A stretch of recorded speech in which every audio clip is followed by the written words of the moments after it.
تو وہ نماز اللہ نے ایسی عبادت کہ نماز ہماری بن گئی تو زندگی بن گئی، کیونکہ نماز ایک ایسا حکم ہے۔ انسان حج ہے، وہ تو ایک تو سب پر فرض ہے، مالداروں پر ہے، اور اس کی شرائط ہے، زندگی میں ایک دفعہ فرض ہے، طواف کرتے ہیں، وقوف جب مینا میں ٹھہرتے ہیں، وقوف عرفہ ہے، مزدلفہ ہے، قربانی ہوتی ہے، ان سب کے ساتھ کھانا پینا بات کرنا دنیا میں معاملات چلتے رہتے ہیں،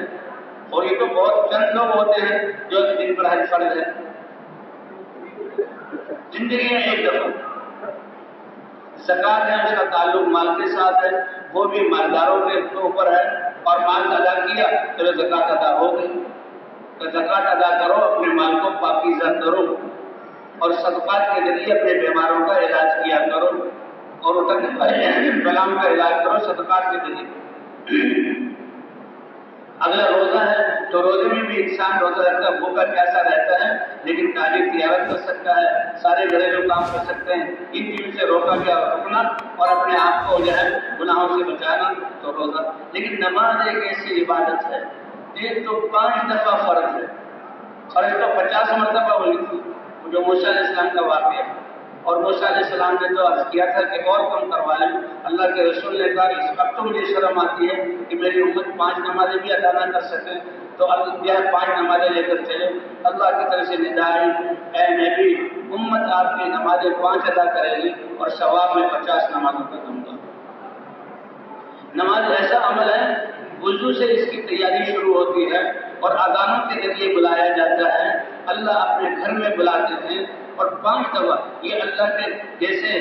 اللہ 5 دفعہ اپنی ملاقات کے لیے مؤذنین کی اذانوں کے ذریعے سے بلاتا ہے، کہ یہ مؤذن کی اذان کی دعوت ہے، مؤذن کی اذان دعوت ہے، اللہم رب هذه الدعوت التامہ، یہ دعا پڑھتے ہیں۔ اور مؤذن جب کانوں میں انگلی ڈالنے کی حکمت کیا ہے کہ دنیا میں جتنی آوازیں چل رہی ہیں اب وہ سننے کے قابل نہیں ہیں، اب یہ نہیں سننی، اور جو میں کہہ رہا ہوں اللہ اکبر حی علی الصلاۃ حی علی الفلاح، یہ ہے سننے کے قابل۔ تو مسلمان کو اس بلاوت میں سن کر اللہ ہمیں وہ سطح عطا فرما دے ایمان کی، اور وہ قوت عطا فرما دے کہ اللہ کا بلاوا آ گیا، اب دکانیں بند، بازاروں کو چھوڑ دو، مارکیٹوں کو چھوڑ دو، ہسپتالوں کو چھوڑ دو، اپنے گھروں کو چھوڑ دو، کھیتوں کو چھوڑ دو، آ جاؤ اللہ کے گھر کی طرف، حی علی الصلاۃ حی علی الفلاح۔ کہ جب مؤذن اذان دیتا ہے، صاف حدیث میں آتا ہے، شیطان جس نے اللہ کے سامنے قسم کھائی کہ میں اس کو گمراہ کروں گا، اور ہر وقت انسان کے دل پر بیٹھا رہتا ہے، جب غافل پاتا ہے یا اس کو گمراہ کرتا ہے، پھر اللہ کے راستے میں نکلنے نہیں دیتا، نکل جائے تو اعمال میں بیٹھنے نہیں دیتا، اعمال میں بیٹھ جائے تو نیت خراب کرتا ہے تاکہ یہ عمل بجائے اس کے ثواب کے عذاب کا سبب بنے شیطان۔ لیکن جب اذان دی جاتی ہے تو شیطان بھاگتا ہے۔ اب اس فکروں میں اذان ہے تو جہاں تک دائیں بائیں اور فضاؤں میں